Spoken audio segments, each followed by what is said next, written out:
Teman-teman, kita mulai dulu dari pengertian dasar apa itu Newton. Newton adalah satuan gaya dalam sistem internasional. Nama ini diambil dari ilmuwan terkenal bernama Sir Isaac Newton.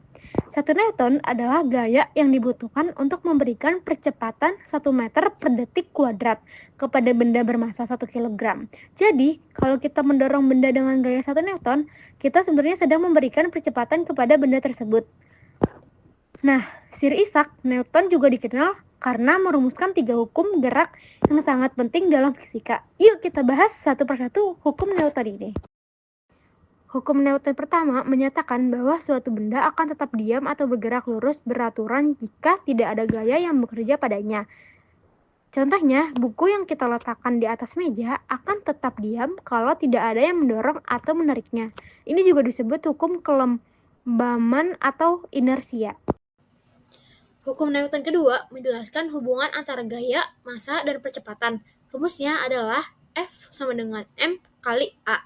Artinya, percepatan suatu benda sebanding dengan gaya yang diberikan dan berbanding terbalik dengan massanya. Semakin besar gaya yang diberikan, semakin besar percepatannya. Tapi kalau massanya besar, percepatannya akan kecil untuk gaya yang sama. Contohnya, kalau kita mendorong kotak 10 Newton dan massanya 2 kilo, percepatannya adalah 5 meter per detik kuadrat. Hukum ketiga Newton adalah yang paling sering kita alami sehari-hari. Hukum ini menyatakan bahwa setiap gaya aksi akan menimbulkan gaya reaksi yang sama besar, tapi berlawanan arah. Misalnya, saat kita menekan meja, meja juga menekan tangan kita kembali dengan gaya yang sama besar.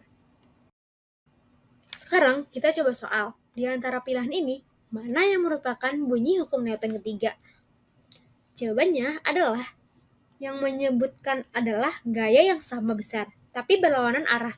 Itu adalah ciri khas dari hukum Newton ketiga. Jadi kesimpulannya, hukum Newton menjelaskan bagaimana benda bisa tetap diam, bergerak, atau berubah geraknya tergantung gaya dan masanya. Selain itu, setiap gaya selalu punya pasangan gaya reaksi yang berlawanan arah dan sama besar. Jadi, hukum Newton ini sangat penting untuk memahami pergerakan benda dalam kehidupan kita sehari-hari.